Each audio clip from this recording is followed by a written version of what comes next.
My name is Raj Gopal. I'm part of the Central Master's Program in Digitization, also a professor here. It's a real pleasure for me to introduce you to the team here. And I'm not the moderator. Morgan is the moderator, but I just want to introduce the moderator, and then Morgan will take over from there. We have a great team of speakers and panelists here. So let me just start with Morgan. So Morgan is senior manager at UI, and then he has a lot of experience in manufacturing specifically. He's been a vice president for manufacturing in the food industry. He's worked with Procter & Gamble in a variety of industries, and so he is just the perfect fit as the moderator for this session, given his sort of experience, extensive experience in this area. And then we also have a great panel with folks from Pepsi to Tesla so I think we're going to have a great session. Thank you all for coming, and Morgan. Thanks very much, Raj. So good afternoon and welcome. I know that we've got an exciting topic for today around smart manufacturing and digitization of supply chain.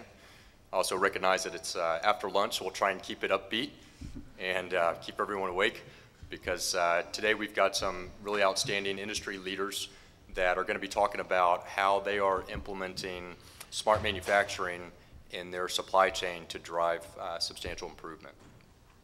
So the format for today, I'll do an introduction for each of the panel members, and then we'll do a summary of smart manufacturing, and then we'll get into a series of Q&A with the panel, kind of organized Q&A, and then we'll have time at the end. We'll reserve at least 10 minutes at the end to solicit questions from the audience for the panel.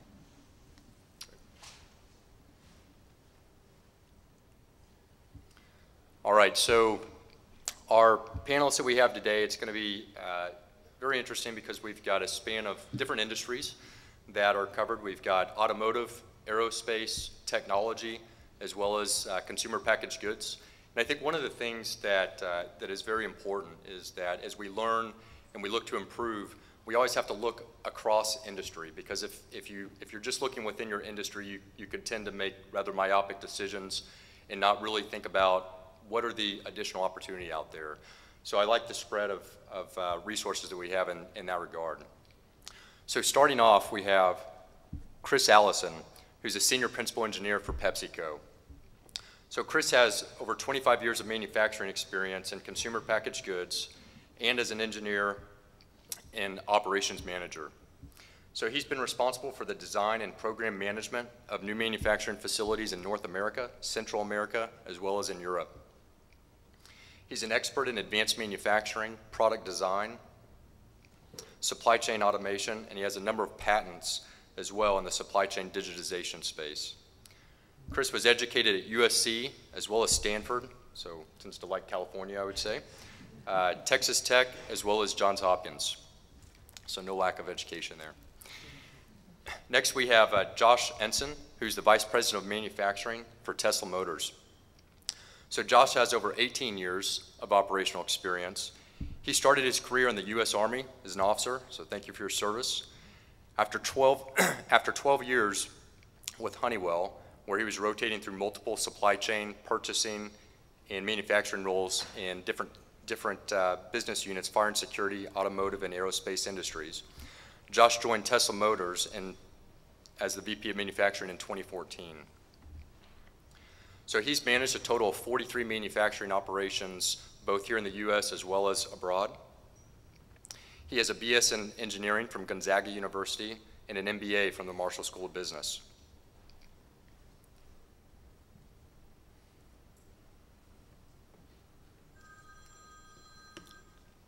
So next on our panel, we have Kevin Mitchell.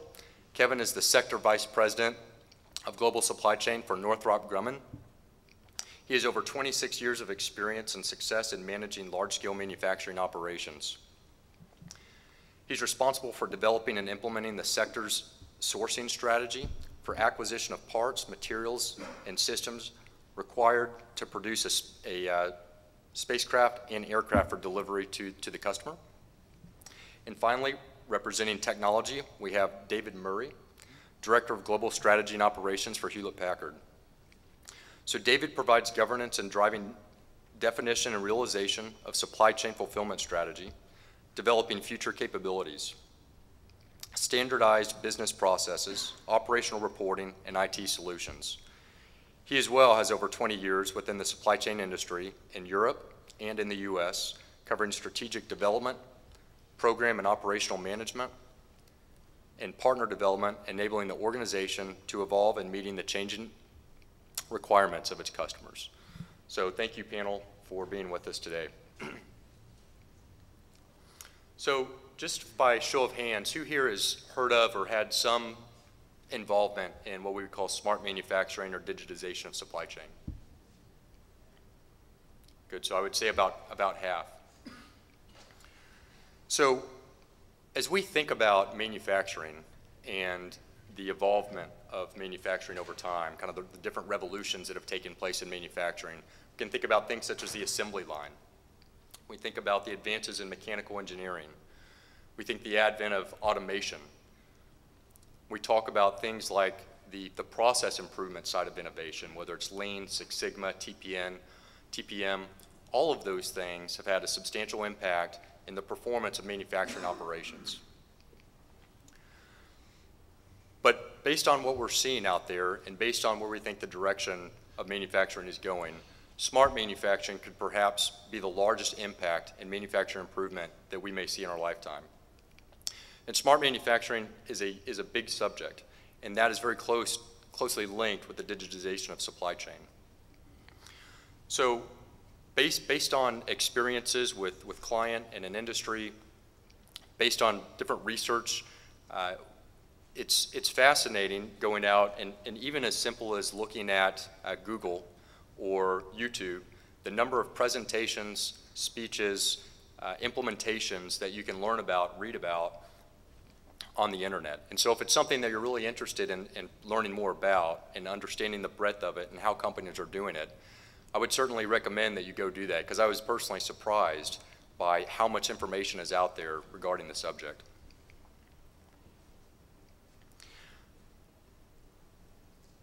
As I think about all the different experiences and perspectives that I learned in doing that, there's a lot of different examples, but really what it all comes down to is a pretty fundamental framework or consistency across all those different experiences. And the way I would summarize it is as this. It's the way we leverage the integrated collaboration of software, data, and machine to synthesize information into meaningful insights to drive breakthrough improvement.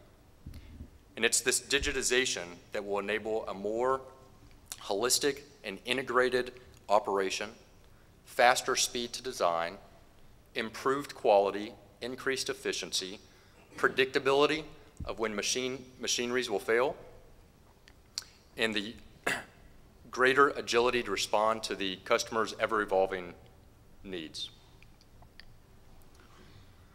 So with that kind of summary, we'll get into the panel discussion. So what I'd like to do is start with a question for Chris. So how are you and your organization digitally connecting manufacturing operations with other supply chain functions to enhance supply chain synchronization? That's a good question. I think of the many divisions PepsiCo owns, one of the more interesting ones to answer that question is Frito-Lay, because really the way they go to market, their supply chain for doing that, they really control it from the seed to the shelf. So rather than outsource some of that, being able to transfer information before you transfer product within that is a very important thing to get even visibility into other parts of the supply chain. Maybe I'm too close. Is something that historically we've always tried to do, but now with the advent of really the internet really drives a lot of this, some of the same ideas. We're able to look at different parts of that. So I'll give you a few examples of that. So I think historically, manufacturing, which is really my first love, that's where I started out in the company. That was really a big source of our innovation, and for Frito-Lay, the innovation really comes in different flavors, different sizes, different packages, even different store displays. That's all done in manufacturing. So I think a lot of the innovation kind of started out there, and that's where we really, you know, the first 5-6 years of my career, we were able to, you know, start automating those processes so that across our 35 plants in the U.S., we made the same product everywhere, every time, even with a very highly variable raw material.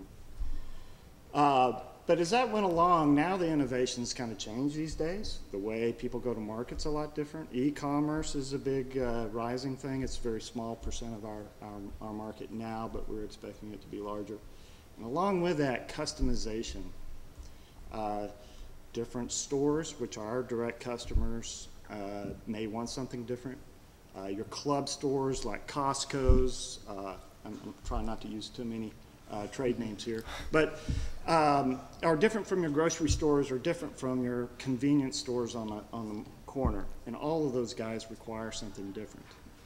And so what we've started doing is automating how we build those loads, how they look. We used to be more of a push system. So that would mean coming out of manufacturing, we would just push volume into our warehousing, and then our sales guys' job, that was their job to go make it. But us in manufacturing, you know, we're just trying to produce as much as we can, and if we got a very short shelf life, by the way, and so if the stuff didn't get sold before it hit the end of the shelf life, you know, it's not like we didn't forecast it right. The sales guys just didn't sell the right stuff. So what we've tried to do is now, how can you do that process better? How can you leverage the information that you have to do things better? And working for a food plant or a food manufacturing company, you wouldn't suspect that now we're having to buy satellite time to track trucks, so that when traffic on the 405 is really bad, we still got to get that product to the market, because empty shelves are lost sales for us.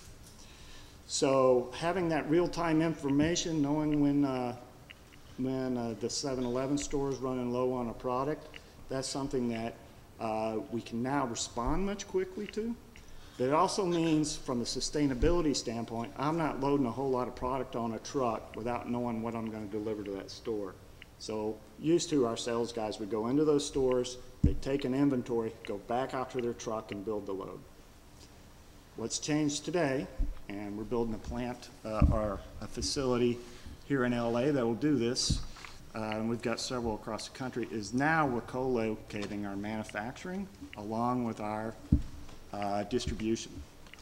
And so these functional barriers have been broken down by being able to transfer information, and we're even looking at what's on the store shelves. That places an order. That order goes into our sales and distribution system, and we have all kinds of robotics. It's almost a completely lights out facility.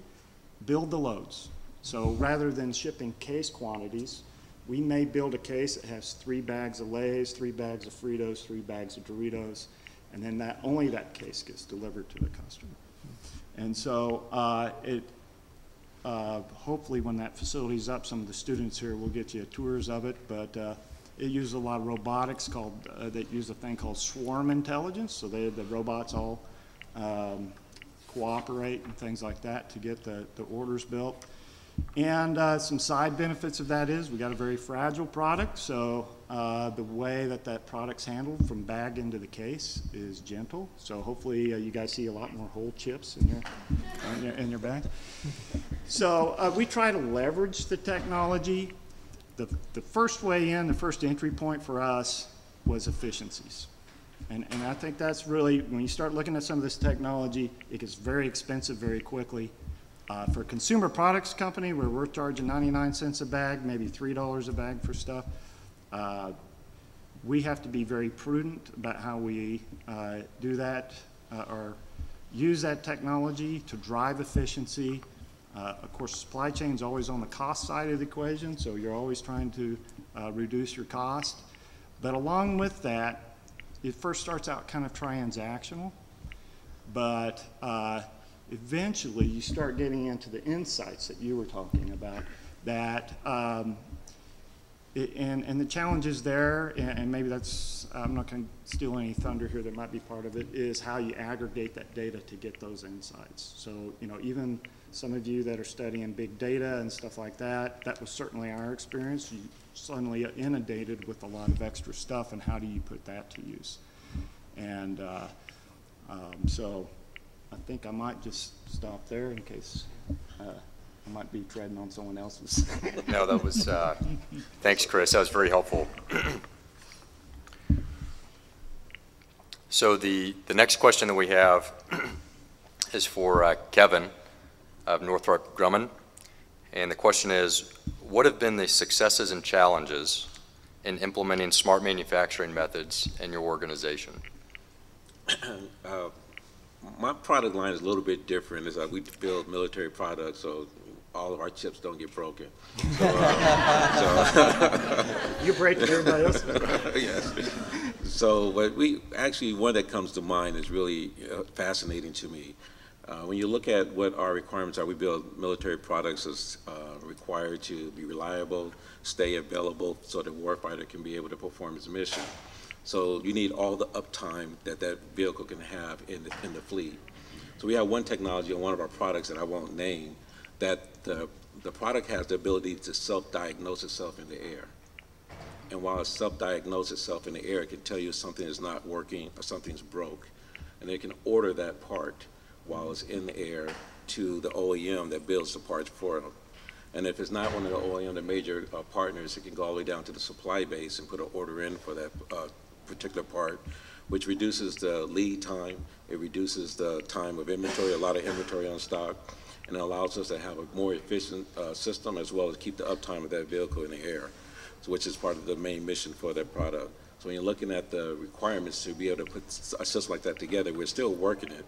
It's a sophisticated requirement, and it ties in all the way from the military all the way through the corporations like ours, and then down to our supply base.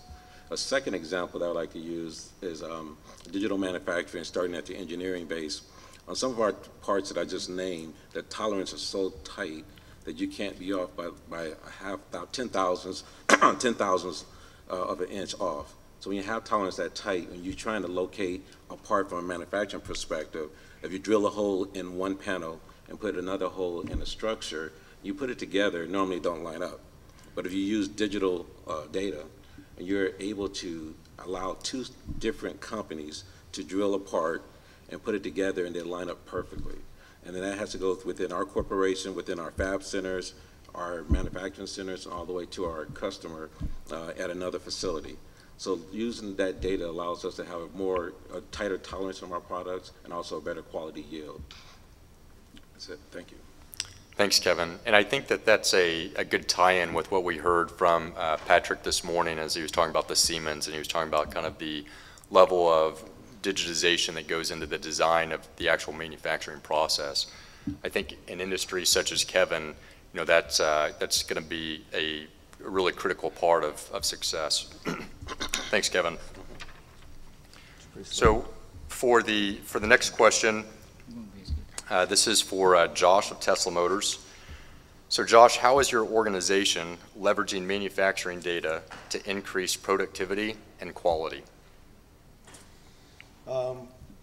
Believe it or not, when I think back just like 14 months ago at Tesla, despite how cool and slick the car is, I'd say the internal workings of the factory were a bit outdated. It was a company that had grown exponentially fast in a 2-year period, going from us basically producing their first car in June of 2012 to producing 35,000 cars last year.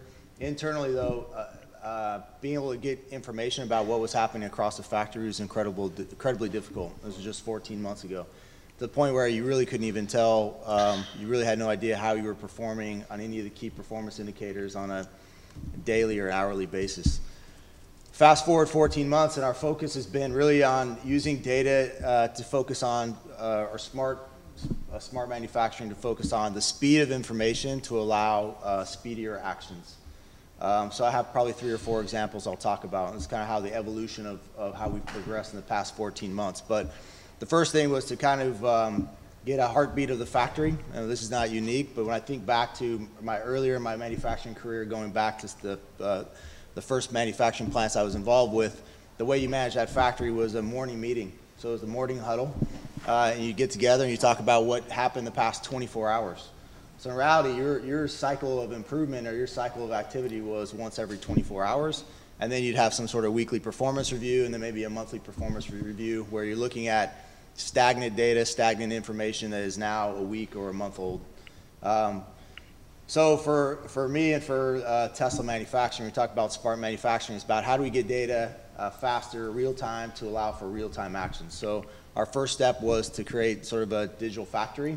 If you think about the Fitbits that we all wear and what the information that Fitbit gives you about your activity and your lifestyle, looking for the same type of command center or information for the factory. So think of it as a big command center where we now have touchscreen televisions with all the key performance indicators, not just at a factory level, but we can really drill down to specific lines, specific sub-assemblies, and we look at key performance indicators for each of those different areas, whether it's units per hour or tack time or yield or scrap rates.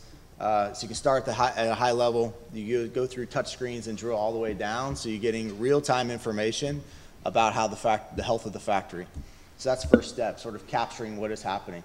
And the second step is starting to use some of that information to take quick, decisive actions. So something we're piloting right now in our general assembly area where you actually assemble the car, we have inline inspectors and we also have final line inspectors. And so now our inline inspectors are walking around with essentially like an iPad mini strapped to their arm.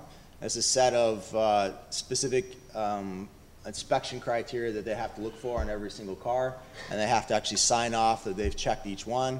So it's basically a digital sign-off process, where in the past it used to be some sort of Excel spreadsheet that was hard to track, hard to update. You couldn't archive the information. Now it's all on the iPad, and that iPad then is interlocked with the vehicle. So the vehicle will stop and it will not move until this check is performed, and then the car gets to go. At the same time, the inspectors at our final line, if they find a defect, the next stage of this is as they find a defect, they'll be able to take a photo with their iPhone or iPad or whatever technology we choose to use, take a photo, write a description, and send that to the inspector in the area of the factory where the defect was performed. So now real time, we know we found, say, a headliner on the car, it wasn't secured properly. Inspector takes that photo, puts in the description, sends that to the inspector on the line that's in that headliner area, and he can then stop the line, inform the associate, and then that immediately becomes in his little iPad touchscreen here, one of his quality checks that he has to then perform. So if, say for the next 50 cars, ensure it's done right, and then it deletes and it goes away. So it's a way of us to control quality and get real-time feedback to the operator as things are progressing. Other couple things that we're using, we're trialing. So as you can imagine, launching new products in an automotive factory is a pretty big ordeal. And as you do trials and you build out the product and you test the product on the production line, there's a lot of learning that goes on with that. A year ago, what we were doing, all that learning was written down on a clipboard, someone's handwritten chicken scratch. So then after the fact, trying to go back and then make use of that information, gathering all those pieces of paper was a real painful experience and frankly wasn't real effective. So we've developed a tool now, once again on your phone or on some sort of iPad device, where we're in real time as we're building a car, say a Model X in this example, and we're seeing manufacturing and production and design issues as we go. We'll take a photo of it, we'll write the description, that automatically logs that issue, but then also it gets sent up to a central sort of like issue management system. And at that same time, if we know what department that issue resides and who would own it, you can actually put in, say, design engineering person X, and that person then will automatically get an email with this action, with the action that they need to take, the date that it was assigned, and then a potential due date. So you have this real-time information of, we're trialing this car on the line, what was the issue, let's document it. If we can assign an action, then that starts that corrective action process immediately, basically as we identify it. Maybe the fourth thing that we've been working on is partner with Google Glass. That's some of the things that they're working on. We have Google Glass in the factory. We're using that, trialing that in all sorts of different mediums. So we're looking at it in some of our repair areas. We're looking at it for maintenance activities. We're looking at it for potential work instructions for the operator. So that's a technology that is still evolving. I think that's all. All right. Yeah, very good. That was good. What's that? You got one of my answers. Yeah, thanks very much. So is that 10 minutes, or is that you're giving him a 10? Yeah, it's pretty cool stuff. As a score, as a score. All right, thank you. Is that out of 100? Very nice. Out of 100. Yeah. Yeah, no, thanks very much, Josh. Very insightful. All right, so the fourth question is for David, representing technology.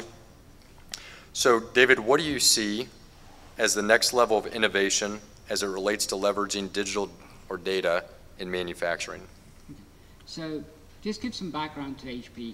So, I work in the enterprise division, so we build the servers, your solutions business. So, the market that we serve, our average lot size to our customers is 2 to 3 units, servers. So, somebody orders one or orders a solution with 10,000 in it. So quite a variation, and most of that is configured to order. About 80% of our business is truly unique to that customer. So what we have is a very complex supply chain. We use partners throughout the world to help HP deliver those products to our customers. We have sub-partners, suppliers. Today, we link them together quality-wise, so we see quality information. Going forward, one of the things HP is investing in is not just to look at that data, but to link everybody together. So if a capacitor fails in a PCA board for supplier A, we're able to tell supplier Z the same capacitor and start to screen out for it. All the intention is to improve the quality of our products. We also then include then into the field. So we're able to do predictive failure analysis. So go into the server and your cluster in your office and highlight before the failure that you need a service engineer to come. And if you do have issues, send that information back to HP real time. So we have lots of data flowing into what we call the data lake on quality. How is that useful to HP, and how do we need to then use that going forward? Our product life cycle is about 18 months. And if you're going to influence a product from a cost point of view, or you're going to influence it from a really design change, you need to do that in the first 2 months. Because after that, you're on to the next product generation. Design have moved on. So what we're doing is taking that information, or what we hope to do is take that information to allow us to change the design real time based on the quality information coming back from our suppliers, the manufacturing plants, and our customers. But it's a vast amount of data. So the clever stuff is, how do you get the real information out of that you can make a change? And that's, I suppose, a challenge for all of us in the supply chain and any business, is to use the information effectively. So that's going to be one of the things for the future we need to be able to do. It's not just having data and analyzing it, but using it to affect the business going forward, not looking back the way in. What was my scorecard? Right. Yeah. No, I ran a manufacturing. You look at the scorecard. Yesterday wasn't very good. That doesn't fix what you just built 2 hours ago. Exactly. It's too late. So we're using that real time. And just to quote some numbers. So across HP's supply chain, we made a 20% improvement in our yield in our factories with the program over the last 22 months. And that's HP working with partners, doing lean manufacturing, using the information across the nodes, incorporation. So people who are in competition with each other for new business, we share the information because it's HP's information. I suppose the thing that excites me about the future, and kind of look at it, and it was right here from Joel about Google Glass, etc. I'll give you an example in our business. So you have to build a rack. That rack is customized for the, I want a blue cable, a red cable, I want it routed a certain way. So an operator on the shop floor who has to build this has to have those instructions uniquely for that solution. So we're, again, looking at the same technology. It says, I can look and see. I can link back to the engineer, because the HP engineer is not in that factory. This is an outsourced manufacturing model.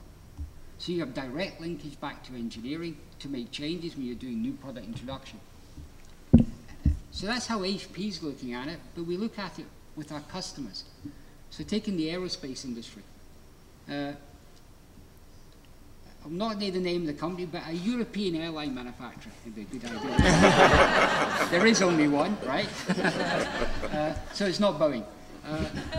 They're kind of looking as their business is they manufacture in different locations and then bring the solution together in Toulouse in France. And they're looking digitally to be not only giving work instructions to the operator, but recording what the operator does, and then an affirmation digitally, what he has done matches what the design criteria is. Real time. Now, they don't have that yet, but it's a kind of concept they're discussing with a lot of companies, not just HP. But if you kind of get excited, there's real-time instructions, real-time data collection, guaranteed quality. And in the airline industry, it's also very good to have, I can prove I did it right in case anything goes wrong, which is pretty important to most customers, those who fly all the time, right? So that bit excites me. It's how we use the information. And then digital. I want you to use masses of digital information and buy HP products to put it on, right? So it's a huge growth for us, we see as an industry. And the Internet of Things we'll talk about later on in this but everything is going to be enabled online. And look at the data you can use to make your products better. That's the exciting bit. Okay? Outstanding. Yeah, thanks very much, David. So before we get into the next set of questions, why don't we take a few questions from the audience? Go ahead. So I'm kind of interested in how or if you integrate kind of best practices from other industries. I know, Josh, you were talking about these morning meetings. It sounds like Scrum from software development. And, you know, I was kind of interested in if P&P makes its way in there, how much Lean and Six Sigma are kind of integrated with some of these other best practices they're taking from software development, taking from, you know, wherever else. I can start. The way we do that is really in terms of the people that we hire. So you think an automotive company, a startup particularly, that the majority of the people that are in the leadership roles would have automotive backgrounds, and they would be coming from all the big companies and be bringing that technology. In fact, what you'd see on my leadership team is maybe 40% of the people have an automotive background. Other folks are coming from solar industry, packaging industry, you name it. And so they're bringing these techniques and tools and skill sets and processes that aren't traditional automotive, and bringing that to an automotive manufacturing facility. So I would say it's not a deliberate, let's get together and share best practices. It is more, let's go hire the best people we can find in whatever it is that they're doing, and then they come with them as the skill set that gets shared by doing. We do some similar things, but then we also we'll join consortiums, things like that, because we're not a technology company. And so understanding what technologies are out there and how you apply them is a little bit more difficult problem. We also, because of the size of our operations, with all the distribution centers, all the manufacturing plants and the like, it's really a complex systems problem. And getting people that are, you know, you can find systems engineers, and I'm not talking IT, I'm talking about folks that look at operations as a total system.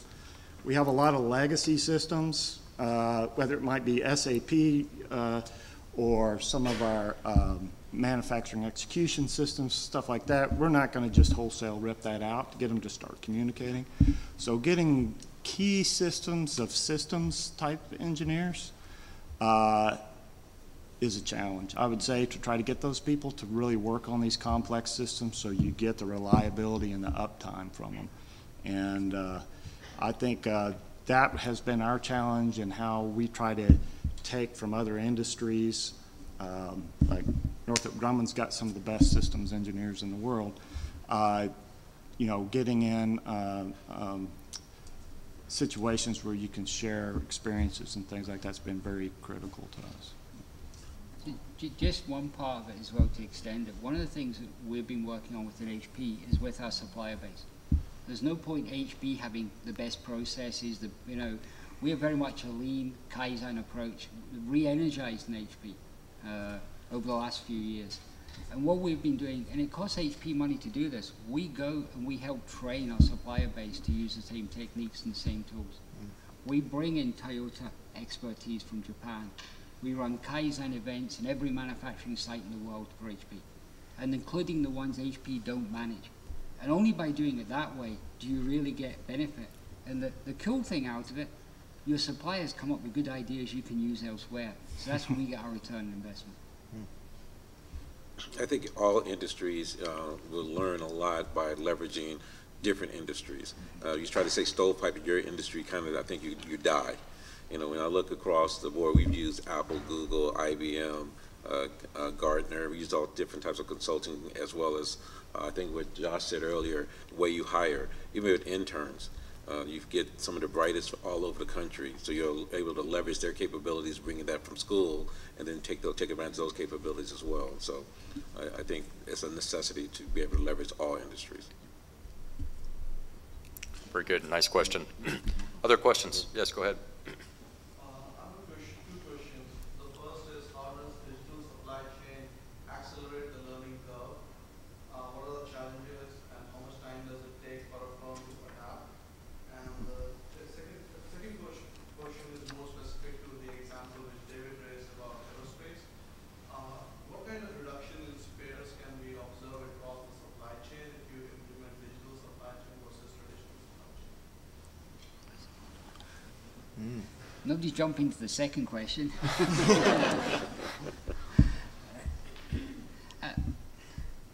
I think looking at your second part of the question, so we have an installed base around the world. We operate in about 140 countries. We have a spare parts operation that does it. I'll be honest in saying, is our spare parts a digital environment? No. It's very traditional planning, positioning, but we are making investments. They're learning from other companies, because that's the key thing. We've been out seeing, how do other people do it outside of the IT industry? Because their margins are usually tighter, they're more aggressive, so there's ways of managing that. But spare parts is a good business for HP, right? You pay for the service you get, so inventory is our problem. We support products going back 15 years, 20 years. We'll have spare parts on the shelf for you. And we run with around about 100,000 SKUs today worldwide. So picture that over 15 years. So it's difficult. I think it's a big opportunity for inventory management, especially. And then node analysis. Yeah. So where do you need to stock it based on data? As you sell product in different countries, that data should drive where you position spares going forward. I would say in HP that's slightly disjointed today, but it's getting worked actively to bring it together. And there's the saving for us. So I think the other part of this question was, how are companies accelerating the learning curve and adapting to the speed of change, essentially?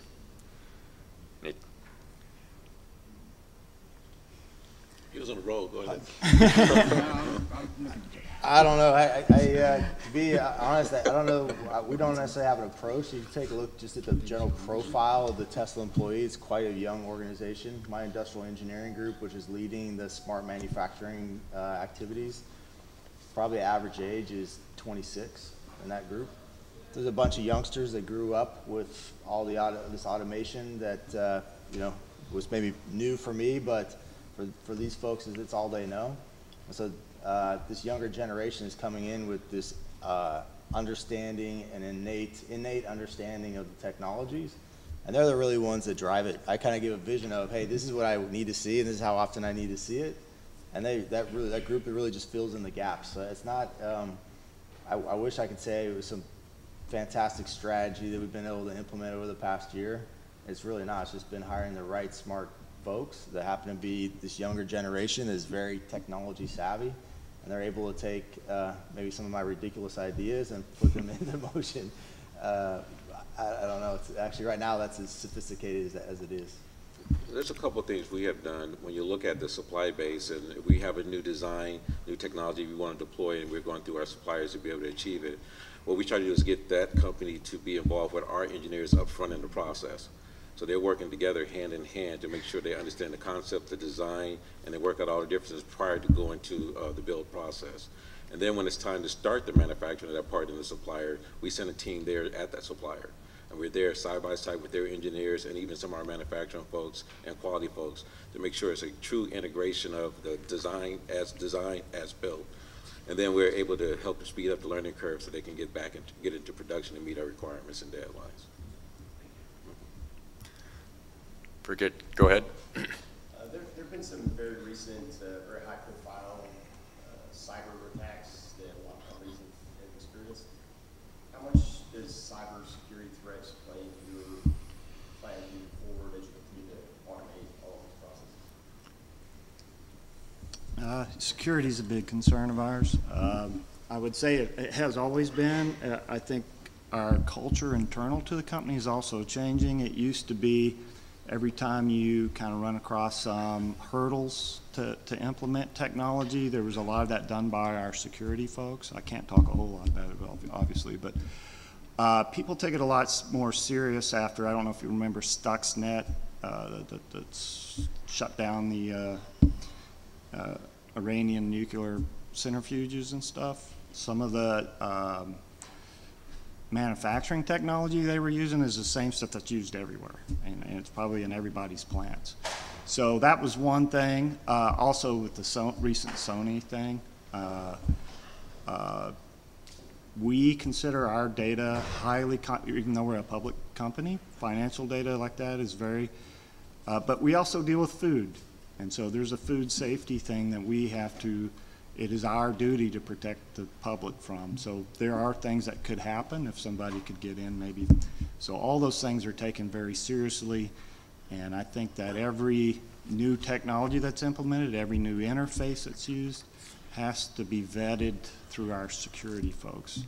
I'm not saying it's 100%, you know, you can never eliminate all risk, but that's one that I think most companies now are looking at. That's a very good question. That's probably one of the bigger challenges. That's a huge challenge in our industry. As you probably heard, the last 3 months or so, OPM, which is the Department of Defense, all the people who hold the security clearance, they got hacked. So that's a significant impact, of course, in our industry. But as a security company, you know, we have a lot of processes and initiatives in place to try to help mitigate that. And I will never say stop it, because it's a significant threat across the world, across every type of device you have. So no matter if it's a cell phone, no matter if it's an airplane, no matter what you're trying to protect, it's very difficult to protect. But I think some of the things we have used is stop allowing people to bring in their own thumb drives. Don't allow people to just log onto the network and go to the internet. We used to have remote locations where you can go home with your own personal computer and log into the company network. We eliminated those types of situations. So we put a lot of different other just low-level types of processes in place to mitigate some of those risks. But then also, when you look at our systems, we're consistently updating our systems with new potential threats. And it's a chess game, because you can't anticipate the threat that's out there. So you put a lot of different types of patches out there to try to hopefully that it mitigates anything that can come. And we're continuing changing things around and moving servers around to help not have everything consistent. Passwords update, more complicated passwords. I can't remember passwords anymore. I mean, it was 5 characters down to 7 with a capital letter, with an asterisk, whatever. I mean, it's just so many different things you have to do now. So you need a password to protect your password. So when you look at all the different things we're doing as an industry and as a company, as a country, we recognize this is a significant issue that we all got to address. And when you have things like social media, it doesn't make it any better. It makes it a lot harder to control. But you don't have to take your computer home at night anymore. That's Yeah. good news. He has his phone. I got it all day long. So iPhone, HP, you know, security is a big part of our industry. We sell security protection. So if I look inside the supply chain, one of our staff leadership members is exactly on security, on data. It's that important to us. Not only do we link to our supply base, but the customer information we have. So we have to shield that from suppliers. But we're a prime example, like the defense industry, the kind of company you would like to hack to, right? Having that would not do good for HP share price. We need to go up, right? So that's a challenge for us. The bigger challenge is when you talk about the Internet of Things that's coming to us, from your fridge to your something in your car, your home, next to do your home heating system or air conditioning. All of these potentially could be hackable. And there are people who will take great joy in doing that. But that links together back to your bank, your server, everything. Once you get into the network, you're in. So there's a large investment, and that will be a differentiator in the IT industry. For those who can protect the user from those, I can sell you a box. Because a box would be great to somebody hacks you. I don't know, for my own business, the scrutiny I go under when I try and bring up a new site is huge. We have a whole staff team that fly in and check everything. And we have classifications of sites in every network. And we constantly try and hack our own network all the time. So we have some very smart grads that try and do that. It's a young man's game, I'm told, not me. Yes, go ahead. When I think about smart manufacturing, I think about robots, 3D printers, and automatic things, make things. Right? Now, people today, take one example, textile industry. People talking about automatic sewing machine. Right? People talking about, you see, instead of rows of the young girls stitching the clothes, you have those automatic stitching machines that stitching those clothes and manufacturing them. Do you see these things happen in the near future?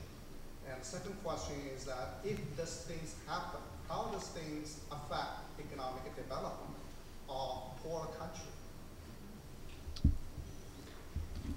I can start. I think absolutely the ability to automate those things is really what allows Tesla to build cars in the United States, in California. And we continue to advance that. So a couple examples. Right now, in our body shop, where you take the aluminum panels and aluminum castings and you weld it together to get you the structure of the vehicle. Right now, our body shop has 140 robots and about 150 employees. We're building a second body shop right now to allow us to build the Model X. That body shop has 540 robots and about 1/3 of the employees, and twice the output. So for me, it's coming. It's not even it's coming. It's here, and it's what will allow us to be more competitive in the United States in terms of manufacturing. I can give lots of examples of that, of how we're using automation in order to advance the needle in terms of output and productivity inside the factory. The impact on low-cost regions and maybe the labor arbitrage play for a lot of these manufacturing facilities. I don't know. I think it has yet to be seen. I think there'll still always be a demand for labor-intensive products, I would think, but I don't know. I think we will start to see some of the more sophisticated manufacturing coming back to the United States if we can do so with more automation and more robotics. Yeah, you know, and I think the answer is just spot on, exactly right.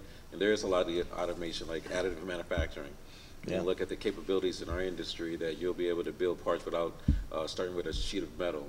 And you can be able to build it with an NC program and be able to have a precise product without wasting material and also not a lot of tooling to be able to perform that. So those things will happen. I agree that there will be some long-term impact on other developing countries not being able to perform that statement of work. But I believe that there's always a host of work that you will never automate like that, you know, because it would not be a cost justification for it. So I don't think it's going to be a point where it's going to say no more work is going to go to any of the foreign countries or smaller countries that don't have the technology capabilities.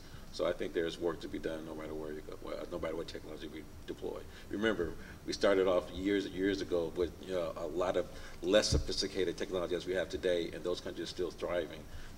That's using those dealing with labor forces. Mm-hmm. I would say that's very industry dependent. The food industry is not going to leave India and China, and you know, you're just shipping air. Stuff weighs so little. It's why we have 35 plants in the U.S. But even so, all our new plants are being built in the East, and the flavors for all that's local. That people have different dietary needs, things like that. In the U.S., we are heavily automating. So we used to load trucks by hand, but that's not done anymore. It's all done by robotics. And I would say that at first, as especially a guy that used to automate a lot of that stuff, and there was a question about some of the change management, the company as a whole really accepted that change. It's always the first line employee that you have to kind of manage a lot of that change with. So that kind of goes a little bit to your question. But what they found is that when you repurpose these folks to be more of managing machine centers versus loading a 110-degree truck in Texas, you know, for 8 hours a day, you almost have to prove the benefit to them, but once they see it, I think they find that they have a place that they can have a job for a much longer period of time, and there are people displaced by that type of technology, but you try to manage through that change. Yeah, also, if you look at it, and take China for example, China has historically a cheap workforce. Works get sourced there, then the components that make the product get sourced there. And you find the only place you can get them are in China. The problem you then face is politically, certainly in the defense industry and where we work, is maybe we don't want some of those components sourced in that country. And you have to establish that supplier base more locally. You also have to have it more locally because your customer wants it quicker. You can't put it on a ship for 4 weeks from China to bring to the US if your customer wants it in 5 days. So those ones, as part of the smart automation, drives bringing work, I would say, into the Americas and into Western Europe to be closer to your customer. What does that do in the developing countries? Well, it does put pressure on the workforce. But as their economies grow, their own internal demand grows. So it should see more realization locally for investment and productivity there. But we swung everything out from both Europe and the Americas to the Far East, and you'll see more and more of that come back over the next 5-10 years. Just look at the price of oil was cheap just now. When it goes to $100 a barrel, everybody starts changing their deployment decisions. Very good. So we've got about 5 minutes left. I was going to ask if there's any more questions. In the back, go ahead. So speaking of that, how would you say that you should be integrating, or how are you planning to integrate your smart manufacturing sustainability and any other, like, in order to get cost savings? So right now, everyone's looking for cost savings.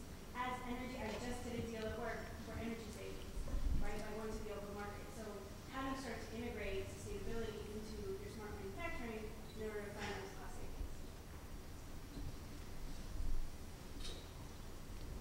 Who wants to go? Who wants to go first? You do. For me, for us, it starts with just the vision, and our vision is zero landfill. So we want to produce, we want to be in a position where we're not sending any waste to the landfill. So I think it starts with the vision, and then you work your way backwards from there. You know, there's all sorts of things like how you do your material recovery, and what type of packaging you're using, and where you're sourcing from, and the materials that they're using, and even if it's a long way, can you recycle those materials, and on and on. I think I'd probably give us right now about a B- at that in terms of how we're doing. We still do send too much stuff to the landfill, but that's reducing significantly. And as we build out our infrastructure and our manufacturing footprint, for example, many of you may know we're building a battery manufacturing facility outside Reno, Nevada. It's been coined the Gigafactory. It'll be the largest building by square footage in the world, and the plan for that building is to be powered with 100% renewable energy. So between solar panels on the roof and wind turbines in the back. So those are some of the sort of bigger picture actions we're taking, but still today at Fremont, we still bring in a lot of material that's coming in from overseas that's in cardboard and wood pallets, and you got to dispose of that stuff. Luckily, that's recyclable, but not everything is. So it's a transition, but I think it starts with having a vision, and our vision is zero landfill waste. I think. From an HP point of view, one of the things we're looking at and trying to lead in is if you look at the energy consumption in the data center, if we go to the Internet of Things and go forward 10 years, it will take 25% of the available power on the planet to manage that. So the goal we have is to take our energy consumption down to 10%. So go from 100% to 10% energy to run the same and run the internet. And every other company in our business is doing the same. It's the #1 cost to people who buy data centers. Yeah.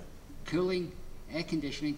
So when you, in Fremont, California, which is very warm, I was just up there yesterday, air conditioning costs a lot of money, right?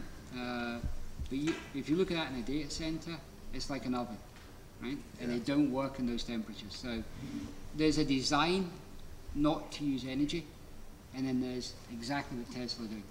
How you recycle it and reuse it again. All right, very well. I believe we're at time. So I just wanted to say thank you to a few people. Certainly the folks on the panel today, thank you for being here and thank you for your insights. Certainly we'd like to thank USC for having us and the audience participation, which helps make the topic engaging and exciting. So thank you, everyone.